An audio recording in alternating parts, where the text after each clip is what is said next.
तो दोस्तों आज मैं आप लोगों के लिए लेके आई हूँ डोल गया सा अर्थात परिवर्तनी एकादशी की कहानी, जो कि भद्र महीने के शुक्ल पक्ष में पड़ती है और यह अलौकिक और परम पावन कथा मानी जाती है। शास्त्रों में वर्णित है, जब 4 महीनों तक भगवान श्री हरि विष्णु योग निद्रा में शयन करते हैं तो इसी दिन से करवट बदलते हैं। इसी कारण से इसे परिवर्तनी एकादशी के नाम से जाना जाता है। इस दिन का विशेष महत्व ब्रज के मंगलमय जीवन में पड़ता है, क्योंकि आज ही के दिन मैया यशोदा ने लाला कान्हा को सूर्य पूजा कराई थी, जिसे कुआं पूजन भी कहा जाता है। और यही वह पावन अवसर है जब पहली बार नंद बाबा ने अपने लाला को रथ पर बिठाकर महेश्वर नगर का भव्य भ्रमण कराया था। इसलिए यह तिथि केवल व्रत और पूजन की ही नहीं, बल्कि भगवान के जीवन से जुड़े स्वर्णीय उत्सवों का भी प्रतीक बन गई है। कहा जाता है कि इस दिन का व्रत करने वाला व्यक्ति अपने समस्त पापों से मुक्त होकर विष्णु धाम को जाता है। और यही कारण है धर्मराज युधिष्ठिर अपने अंतःकरण में उठ रही शंकाओं और जिज्ञासाओं का समाधान पाने के लिए आज एक बार फिर उत्सुकतापूर्वक भगवान श्री कृष्ण की प्रतीक्षा कर रहे हैं। और तभी समूचा वातावरण अद्भुत रूप धारण कर लेता है। आकाश में दिव्य नाद गूंज उठते हैं, दिशाएं स्वर्ण आभा से अलौकिक हो जाती हैं, मंद मंद समीर अपने साथ अनोखी मधुर्य के लिए बहता है और समस्त सृष्टि मानो आनंद मगन हो रही हो। ऐसी ही शुभ क्षण में स्वयं भगवान श्री कृष्ण का भव्य और मंगलमय आगमन होता है और परिवर्तनी एकादशी की कथा का श्री गणेश प्रारंभ होता है। युधिष्ठिर महाराज ने पूछा, केशव कृपया आप बताइए कि भद्रपद मास के शुक्ल पक्ष में जो एकादशी होती है उसका नाम क्या है, उसके देवता कौन है और क्या विधि है उसकी। तब भगवान श्री हरि बोले, राजन, इस विषय में मैं तुम्हें आश्चर्यजनक कथा सुनाता हूँ, जिसे एक समय श्री ब्रह्मा जी ने देवर्षि नारद से कहा था। नारद जी ने पूछा, चतुर्मुख, आपको नमस्कार है। मैं भगवान विष्णु की आराधना के लिए आपके श्री मुख से यह सुनना चाहता हूँ कि भद्रपद मास के शुक्ल पक्ष में कौन सी एकादशी तिथि होती है। तब श्री ब्रह्मा जी ने कहा, मुनि श्रेष्ठ, तुमने लोकहित के लिए यह बहुत उत्तम प्रश्न पूछा है। क्यों ना हो, वैष्णव जो ठहरे भादों में शुक्ल पक्ष की एकादशी परिवर्तनी के नाम से विख्यात है, उस दिन भगवान ऋषिकेश की पूजा की जाती है और यह उत्तम व्रत अवश्य करने योग्य है। सूर्यवंश में मानधाता नाम के एक चक्रवर्ती सत्य प्रतिज्ञ और प्रतापी राजा हुए थे। वे अपने औरस पुत्रों की तरह धर्म पूर्वक अपनी प्रजा का पालन किया करते थे। उनके राज्य में कभी अकाल नहीं पड़ता था, किसी को मानसिक कष्ट भी नहीं सताता था और वैत्य व्याधियों का प्रकोप भी अपने राज्य में कभी नहीं होता था। उनकी प्रजा निर्भय और धन्य धान से समृद्ध थी। महाराज के कोष में केवल न्यायोपार्जित धन का ही संग्रह था। उनके राज्य में समस्त वर्णों और आश्रमों के लिए अनेक धर्म में तत्पर रहते थे। मानधाता के राज्य की भूमि कामधेनु के समान फल देने वाली थी। उनके राज्य काल में प्रजा को बहुत सुख प्राप्त होता था। एक समय किसी कर्म का फल भोग प्राप्त होने पर राजा के राज्य में 3 वर्षों तक वर्षा नहीं हुई। इससे उनकी प्रजा भूख से पीड़ित होकर नष्ट होने लगी। तब संपूर्ण प्रजा ने महाराज के पास आकर इस प्रकार कहा। प्रजा बोली, राजन, आपको प्रजा की बात सुननी चाहिए। पुराणों में मनीषी पुरुषों में जल को नार कहा है। वह नार ही भगवान का आर्यन अर्थात निवास स्थान है, इसलिए इसे नारायण कहते हैं। नारायण स्वरूप भगवान विष्णु सहस्त्र व्यापक रूप में विराजमान है। वे ही मेघ स्वरूप होकर वर्षा कराते हैं और वही अन्न देकर जीवन को संपूर्ण करते हैं। राजन, इस समय अन्न के बिना प्रजा का नाश हो रहा है, अतः ऐसा कोई उपाय कीजिए जिससे हमारे योगक्षेम का निर्वाह हो। राजा ने कहा, आप लोगों का कहना सत्य है, क्योंकि अन्न को ब्रह्म कहा गया है। अन्न से ही प्राणी उत्पन्न होता है और अन्न से ही जगत जीवन धारण करता है। लोक में बहुधा ऐसा सुना गया है कि पुराणों में भी बहुत विस्तार से ऐसा वर्णन है कि राजाओं के अत्याचार से ही प्रजा को पीड़ा होती है। किंतु जब मैं बहुत सोच विचार करता हूँ तो मुझे अपना किया हुआ कोई अपराध नहीं दिखाई देता। फिर भी मैं प्रजा का हित करने के लिए पूर्ण प्रयास करूँगा। ऐसा निश्चय करके राजा मानधाता कुछ गिने चुने व्यक्तियों को साथ लेकर विधाता को प्रणाम करके सघन वन की ओर चल पड़े। वहां जाकर मुख्य मुनियों और तपस्वियों के आश्रम में घूमते रहे। फिर एक दिन उन्हें ब्रह्मपुत्र अंगिरका ऋषि के दर्शन हुए। उन पर दृष्टि पड़ते ही राजा हर्ष से भरकर अपने वाहन से उतर पड़े और इंद्रियों को वश में रखते हुए दोनों हाथ जोड़कर उन्होंने मुनि के चरणों में प्रणाम किया। मुनि ने भी स्वतीह कहकर राजा का अभिनंदन किया और उनके राज्य के सातों अंगों को कुशलता भी पूछी। तब राजा ने अपने कुशलता बताकर मुनि के स्वास्थ्य का समाचार पूछा। मुनि ने राजा को आसन और अर्घ्य दिया। उन्हें ग्रहण करके जब वे मुनि के समीप बैठे तो मुनि ने राजा के आगमन का कारण पूछा। तब राजा कहने लगे, भगवान, मैं धर्मानुकूल प्रणाली से पृथ्वी का पालन कर रहा हूँ, फिर भी मेरे राज्य में वर्षा का अभाव हो गया है। इसका क्या कारण है मुनिवर? इस बात को मैं नहीं जानता। ऋषि बोले, राजन, सब युगों में उत्तम यह सतयुग है। इसमें सब लोग परमात्मा के चिंतन में लगे रहते हैं और इस समय धर्म और अपने चारों चरणों से युक्त होते हैं।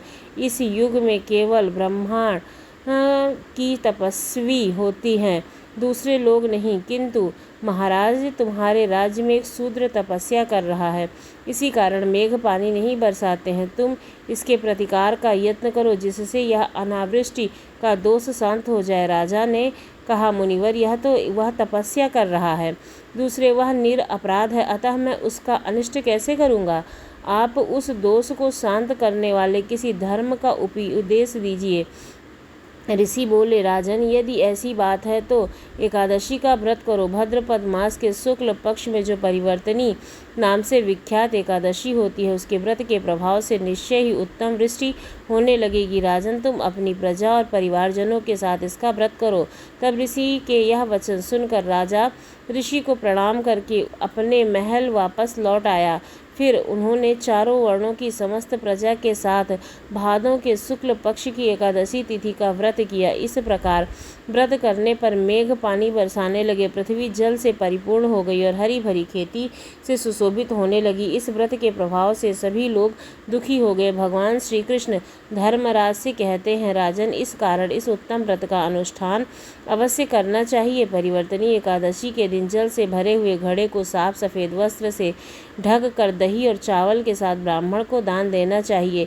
साथ ही छाता और जूता भी देना चाहिए। दान करते समय इस प्रकार से कहना चाहिए कि बुध और श्रवण नक्षत्र के योग में युक्त द्वादशी के दिन बुध श्रवण नाम धारण करने वाले भगवान गोविंद, आपको नमस्कार है, आपको नमस्कार है। मेरी पाप राशि का नाश करके आप मुझे सभी प्रकार के सुख प्रदान करें। आप पूर्णतः जनों को भोग और मोक्ष प्रदान करने वाले तथा सुखदायक हैं। राजन, इसके पढ़ने और सुनने मात्र से मनुष्य सब पापों से मुक्त हो जाता है। इस प्रकार जब भगवान श्री कृष्ण ने धर्मराज युधिष्ठिर को परिवर्तनी एकादशी का व्रत महात्म्य सुनाया, तब धर्मराज के हृदय की सारी शंकाएं शांत हो गईं। उनके चेहरे पर संतोष और भक्ति का तेज छलकने लगा। युधिष्ठिर महाराज हाथ जोड़कर बोले, नाथ, आपने आज मेरे मन के सभी संदेह दूर कर दिए हैं, मुझे धर्म का सार समझाया है और एकादशी का अद्भुत महत्व भी बताया है। अब यह व्रत मैं समस्त भाई अत्यंत श्रद्धा से अवश्य करेंगे। ऐसा कहकर युधिष्ठिर महाराज ने भगवान श्री कृष्ण के चरणों में प्रणाम किया और उसी समय भीम, अर्जुन, नकुल और सहदेव भी वहां उपस्थित होकर कथा श्रवण से धन्य हुए और सभी के व्रत करने का संकल्प लिया। सभा में उपस्थित महारानी द्रौपदी और महल की अन्य स्त्रियां भी हर्ष और भक्ति से भर गईं। उस पावन क्षण में समस्त राजमहल ने जैसे दिव्य प्रकाश फैल गया हो। शंखनाद और मंगल ध्वनियाँ गूंज उठी। देवताओं ने पुष्प वर्षा की और हर कोई भी श्री कृष्ण की महिमा का गान करने लगा। इस प्रकार कथा के श्रवण करने से धर्मराज युधिष्ठिर को धर्म का गढ़ ज्ञान प्राप्त हुआ और समस्त सभा भक्ति भाव से श्री हरि के चरणों में लीन हो गई। सभी ही प्रेम से बोलिए, श्री लक्ष्मी नारायण भगवान श्री हरि की जय। ये थी जलधुल्ली एकादशी यानी कि परिवर्तनी एकादशी की कथा। परंतु भक्तजनों, यह कथा यहीं समाप्त नहीं होती है, क्योंकि शास्त्रों में स्पष्ट है कि जब तक भगवान श्री हरि की प्राण प्रिय तुलसी माता की कथा का श्रवण न किया जाए तब तक कथा पूर्ण नहीं मानी जाती है। तुलसी माता की वह पवित्र स्वरूप है जिनकी सेवा और पूजन से स्वयं श्री हरि नारायण भक्तों को अच्छे फल प्रदान करते हैं। जिस प्रकार दीपक के बिना अंधकार दूर नहीं होता है, उसी प्रकार तुलसी महिमा के बिना एकादशी का व्रत भी अधूरा है। इसलिए आप श्रवण कीजिए प्रिय श्री हरि की प्रियतमा तुलसी माता की पावन कथा। एक बार की बात है, भगवान श्री राम और माता सीता अपने 14 वर्ष के वनवास के दौरान चित्रकूट में आराम कर रहे थे। तब तुलसी माता से मिलने वाले पुण्य फलों के बारे में वे आपस में बात कर रहे थे। बातों ही बातों में माता सीता के मन में कुछ प्रश्न उठे तो उन्होंने भगवान श्री राम से कहा, हे प्रभु, मेरे मन में कुछ प्रश्न उठ रहे हैं जिनके उत्तर जानने के लिए मेरा मन बेचैन हो रहा है। तब भगवान श्री हरि ने कहा कि हे देवी, आपके मन में भला कौन सा प्रश्न उठ रहा है, जल्दी बताओ। मैं आपके सभी प्रश्नों के उत्तर और उनका रहस्य भी जरूर बताऊंगा। तब माता सीता ने कहा, हे प्रभु, तुलसी को जल कैसे देना चाहिए और तुलसी को जल देने की सर्वोत्तम विधि क्या है? तुलसी को जल देने का मंत्र कौन सा है? तब भगवान श्री राम देवी सीता से कहने लगे, देवी, तुलसी में ही जल अर्पित करते समय यह 3 शब्द कहें जिससे गरीबी दूर हो जाएगी। एक बार माता सीता ने भगवान श्री राम से तुलसी जी को जल देने के महत्व के बारे में पूछा था, तो भगवान ने उन्हें उसका महत्व सुनाया था। तब आगे माता सीता ने कहा था, स्वामी, आपने मुझे तुलसी जी को जल देने का महत्व तो बता दिया, परंतु अब मेरे मन में यह जानने की जिज्ञासा हो रही है कि तुलसी को जल कैसे देना चाहिए।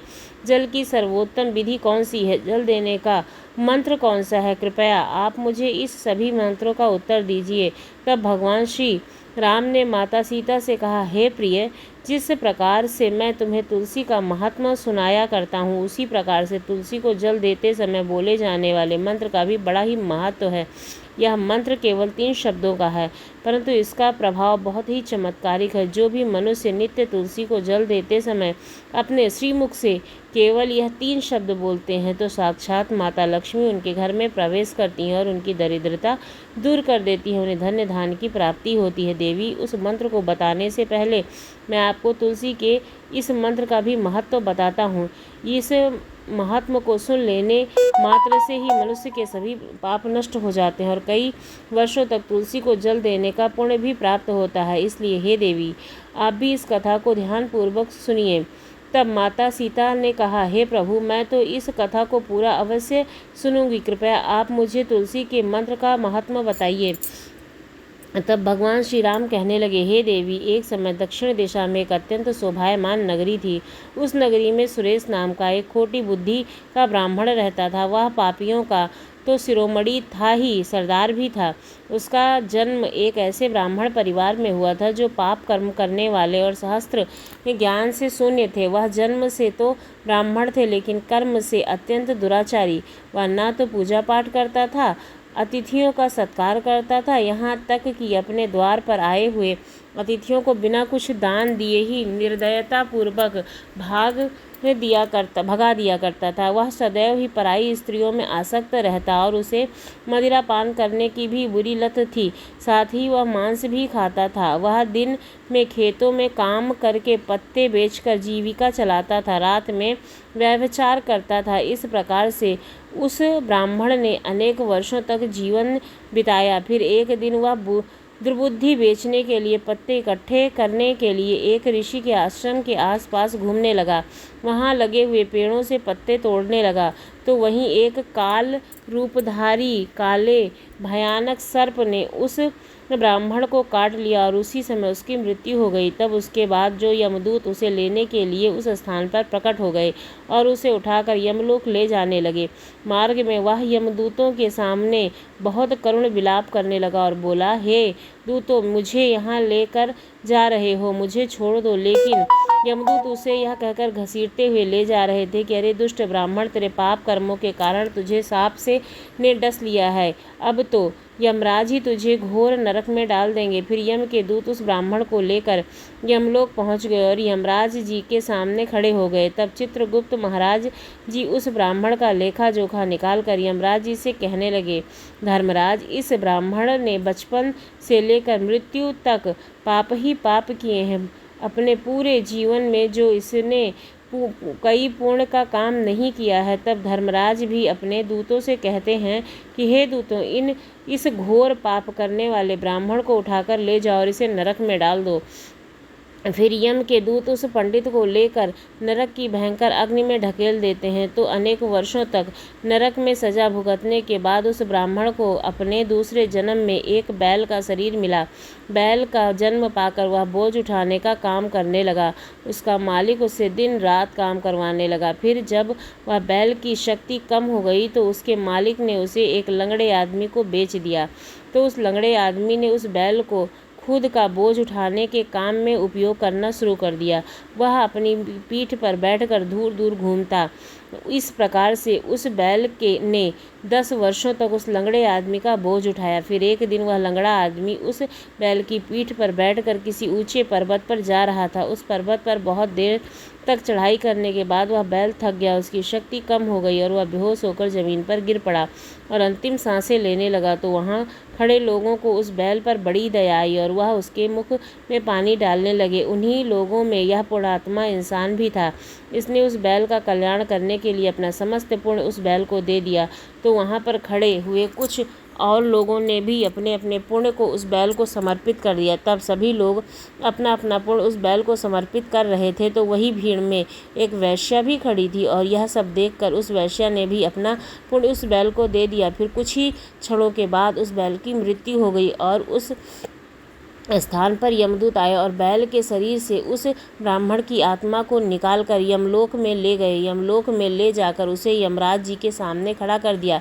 फिर चित्रगुप्त महाराज जी ने उसका लेखा जोखा देखा तो आश्चर्य में पड़ गए, क्योंकि वैश्य के द्वारा दिया गया पुण्य सबसे अधिक था और उस पुण्य के प्रभाव से उस ब्राह्मण के सभी जन्मों के पाप नष्ट हो गए थे। फिर यमराज जी ने उस ब्राह्मण के सारे पाप क्षमा कर दिए और कहने लगे, हे ब्राह्मण, उस वैश्य ने तुझे अपना पुण्य देकर तुझ पर उपकार किया है।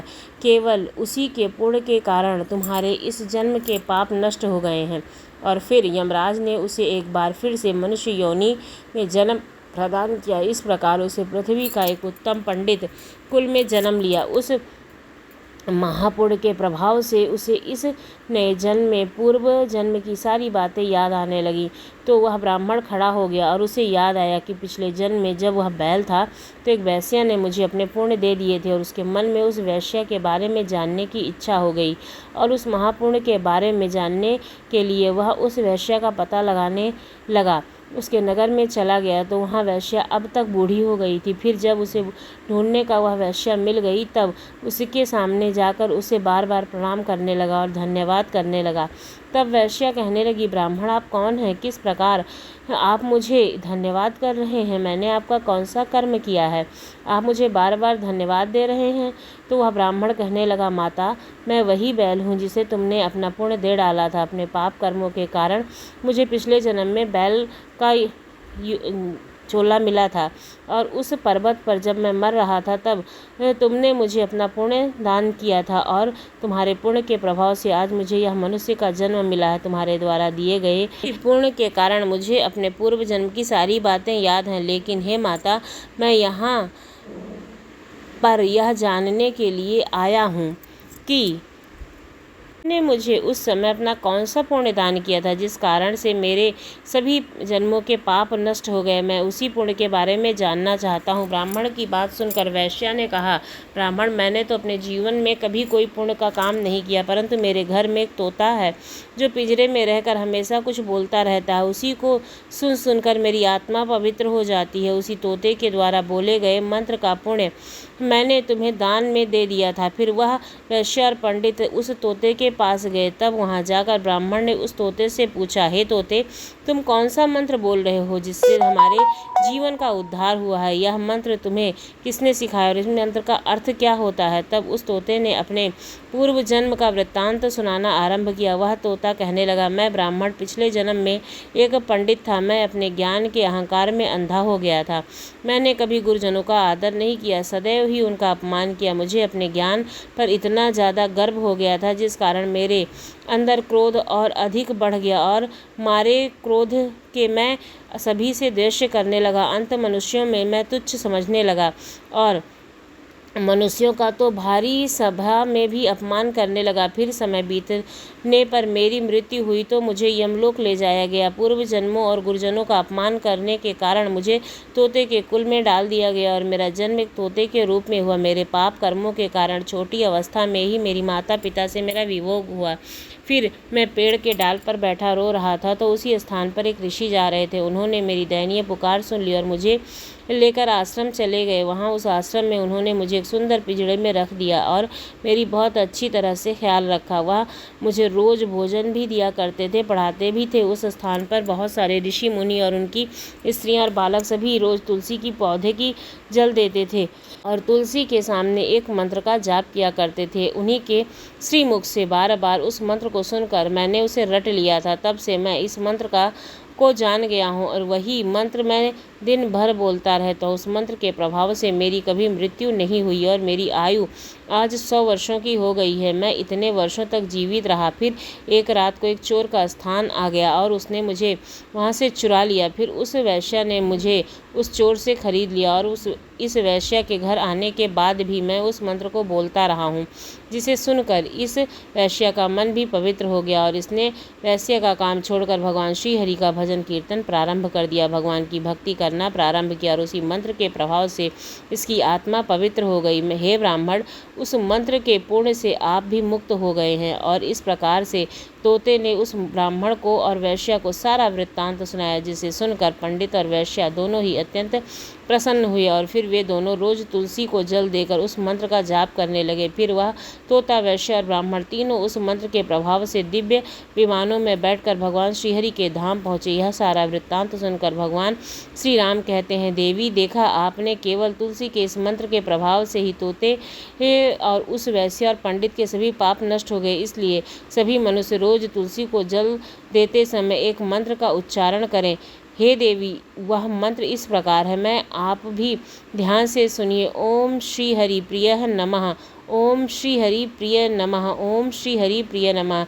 जो भी स्त्री नित्य तुलसी के समक्ष इस मंत्र का उच्चारण करेगी वह सौभाग्यशाली होगी। जो भी पुरुष तुलसी के सामने इस मंत्र का उच्चारण करेंगे उसे अपार धन की प्राप्ति होगी। जिस घर के सामने नित्य तुलसी की पूजा की जाएगी उस घर में साक्षात लक्ष्मी का निवास होगा। तुलसी जी का यह मंत्र राज्य संकल्प तरु है, यह समस्त फलों को प्रदान करने वाला है। इसलिए जो भी इस तुलसी के सामने इस मंत्र का उच्चारण करेगा उसे संपूर्ण सिद्धियां प्राप्त होंगी। स्त्रियों को सदा ही स्नान करके अपने बाल बांधकर मांग में सिंदूर भरकर नित्य तुलसी को जल देकर इस मंत्र का उच्चारण करना चाहिए। रोज तुलसी के पौधों की परिक्रमा करने के साथ ही साथ सभी पाप नष्ट हो जाते हैं। रोज शाम के समय तुलसी के पास दीपक जलाएं और तुलसी के पास बैठकर भगवान श्रीहरि का जाप करें। तुलसी के पास दीपक जलाने से मनुष्य को धन धान्य की प्राप्ति होती है। हजारों अमृत के घड़ों से नहाने पर भी श्रीहरि को इतनी तृप्ति नहीं मिलती है जितनी मनुष्य के द्वारा तुलसी का एकमात्र एक पत्ता चढ़ाने से हो जाती है। 1000 के गायों के दान से मनुष्य को फल प्राप्त करता है, वही फल तुलसी के पत्ते के दान से पा लेता है। तो इस प्रकार भगवान श्री राम ने माता तुलसी के महात्मा को सुनाया और तुलसी की कथा मैंने आपको सुनाई। जो भगवान श्री हरि की एकादशी की कथा सुनने के साथ साथ माता तुलसी की यह कथा सुनता है उसे संपूर्ण पुण्य की प्राप्ति होती है। तो आज के लिए बस इतना ही, मिलती हूँ अगली वीडियो में, तब तक के लिए धन्यवाद।